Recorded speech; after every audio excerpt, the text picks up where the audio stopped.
Hai anak-anak, video kali ini melanjutkan bahasan kita sebelumnya, yaitu tentang sudut-sudut pada lingkaran. Kali ini kita membahas tentang segi empat tali busur atau cyclic quadrilaterals. Oke, coba lihat dua gambar berikut ini. Apa bedanya? What is the difference between these two of quadrilaterals? Apa beda dari dua segi empat berikut? Keduanya segi empat. Keduanya memiliki empat sudut, tetapi apa bedanya? Sudah ketemu? Ya, betul. Pada segi empat pertama, ya, semua titik sudutnya, titik sudut itu dalam bahasa Inggris kita sebut vertex, itu kalau satu. Kalau lebih dari satu atau jamak kita sebut vertices. Jadi semua verticesnya atau semua titik sudutnya terletak pada keliling lingkaran. Ini kan keliling lingkaran. Semuanya terletak pada keliling lingkaran. Oke, sekarang gambar yang kedua. Apa yang kamu lihat pada gambar yang kedua? Ya, tidak semuanya. Hanya berapa? Hanya 3 titik sudutnya yang terletak pada keliling lingkaran, sedangkan yang satu terletak pada pusat lingkaran. Maka pasti ada yang satu yang segi empat tali busur, yang satu bukan. Yang mana kira-kira? Ya, betul sekali. Yang merupakan segi empat tali busur adalah gambar yang pertama, karena all the vertices lie on the circle, sedangkan yang ini tidak semua, maka it is not cyclic quadrilateral. Oke, dari sini kamu sudah tahu jadi apa itu segi empat tali busur. Ayo kita beri pengertiannya dalam bahasa Inggris sama-sama. Kalau dalam bahasa Indonesia kita katakan apa? Segi empat tali busur adalah segi empat yang seluruh sudut-sudutnya terletak pada keliling lingkaran. Sekarang kita translate ke bahasa Inggris, ya. A cyclic quadrilateral is a quadrilateral whose vertices all lie on the circumference of a circle. Jadi semua titik sudutnya terletak pada keliling lingkaran. Vertices ini adalah titik sudut. Lie itu ya pada, terletak pada. Oke, sudah paham sekarang apa itu segi empat tali busur dan yang mana segi empat tali busur itu. Oke, sekarang kita akan melihat sifat-sifatnya atau hubungan sudut-sudut pada segi empat tali busur. Kita lihat di sini ada sudut A, sudut B, sudut C, dan sudut D. Sudut A, dia terletak berhadapan dengan sudut C.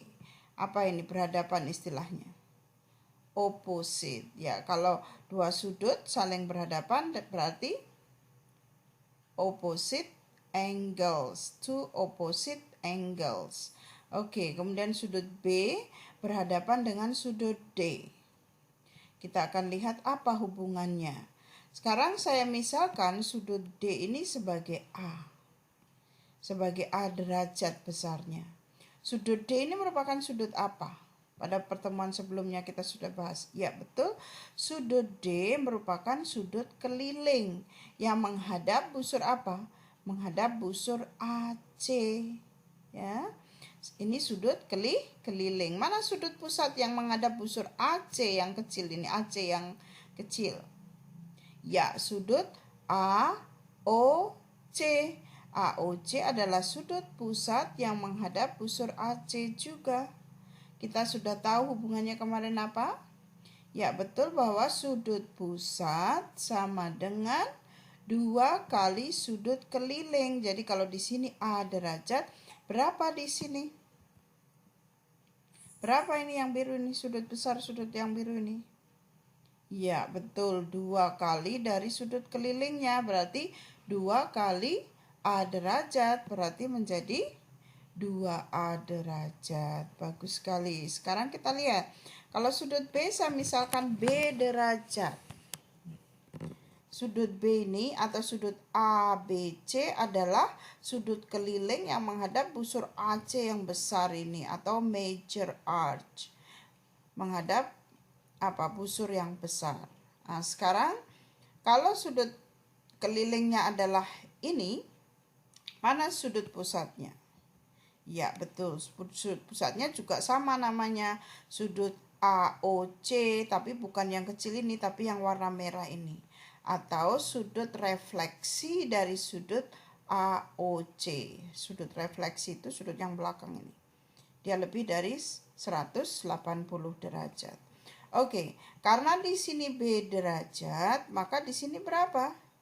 2 kali B derajat, berarti menjadi 2B derajat. Oke, sudah paham hubungannya ini? Sekarang kita lihat. Kalau 2A derajat ditambah 2B derajat merupakan sudut apa ini? Kalau kita tambahkan keduanya ini. Ya, merupakan sudut satu putaran penuh. Satu putaran penuh itu berapa derajat?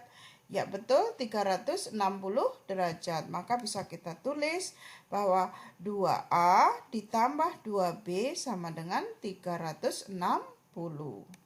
Bagaimana menyelesaikan ini? Dua-duanya punya 2. 2 bisa saya faktorkan, 2 saya keluarkan, sehingga 2 dalam kurung A tambah B sama dengan 360. Kalau saya mencari A tambah B saja, maka kedua ruas kita bagi 2. Sehingga kita dapatkan A tambah B sama dengan 360 dibagi 2. Kita dapatkan A tambah B sama dengan 180 derajat.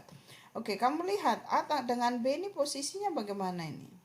Saling berhadapan. Dengan demikian kita katakan pada segi 4 tali busur, sudut yang berhadapan berjumlah 180 derajat. Coba kita translate ke dalam bahasa Inggris. Pada segi 4 tali busur, jumlah sudut yang berhadapan sama dengan 180 derajat. Atau jumlah itu adalah sum. Apa tadi opposite? Opposite itu adalah berhadapan. Angle sudah tahu semua sudut. Jadi the sum of the opposite angles in a cyclic quadrilateral is 180 degrees. 180 derajat. Kalau begitu yang berhadapan tadi sudut apa? Sudut A dengan sudut C, berarti sudut A tambah sudut C sama dengan 180. Apalagi? Sudut B tambah sudut D juga sama dengan 180. Oke, sampai di sini sudah paham semua? Jadi sudut, sekali lagi, sifat dari segi 4 tali busur, sekali lagi kita ulang. Ya, sudut yang berhadapan berjumlah 180 derajat. Oke, kita akan gunakan ini untuk membahas soal-soal. Ini contoh pertama. Sudut AOC 130. Tentukan berapa besar sudut D, berapa besar sudut B. Oke, kita mulai. Sudah tahu semua? Sudut AOC ini sudut apa? Ya, betul, sudut pusat. Sedangkan sudut ADC atau sudut D adalah sudut keliling. Keduanya menghadap busur yang sama. Maka sudut keliling sama dengan, ya betul sekali, sudut keliling sama dengan setengah dari sudut pusat. Sudut pusatnya AOC, maka setengah dari AOC. Atau setengah dari 130 sama dengan 65 derajat. Bagus. Berikutnya, berapa sudut B? Sudut D di sini 65. Berapa sudut B ini? D sama B posisinya saling berhadapan, maka jumlahnya berapa? 180 derajat. Sehingga kita dapatkan sudut B tambah sudut D sama dengan 180. Sudut D-nya sudah ada 65. Maka kita ganti sudut B tambah 65 sama dengan 180. Sehingga sudut B sama dengan 180 kurangi 65. Atau sudut B sama dengan 115. Jadi di sini 65, di sini 115. Karena posisinya saling berhadapan. Itu contoh pertama. Ada yang masih bingung? Kalau masih bingung diulang lagi. diingat kembali tentang sudut pusat dan sudut keliling. Oke, kita masuk contoh yang kedua. Ini agak lebih susah ya. Gambarnya agak lebih kompleks. Kamu lihat gambar ini, segi 4 tali busur apa?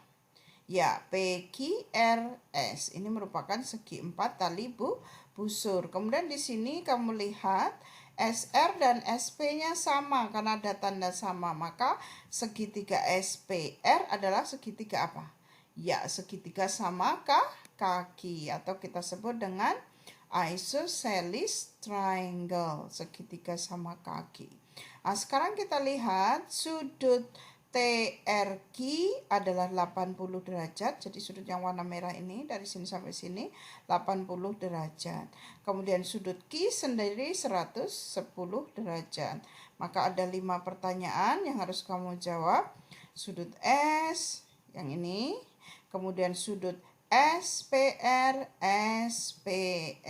yang di sini, kemudian sudut SRP berarti yang di sini, kemudian sudut PRQ berarti yang di sini, dan yang terakhir adalah sudut QPR atau yang ini.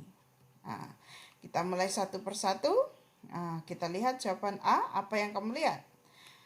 Apa hubungan sudut S dengan sudut Q? Ya, ini kan segi 4 tali busur. Karena titik sudutnya ini ada 4, maka sudut Q berhadapan dengan sudut S. Kita gunakan sifat tadi apa?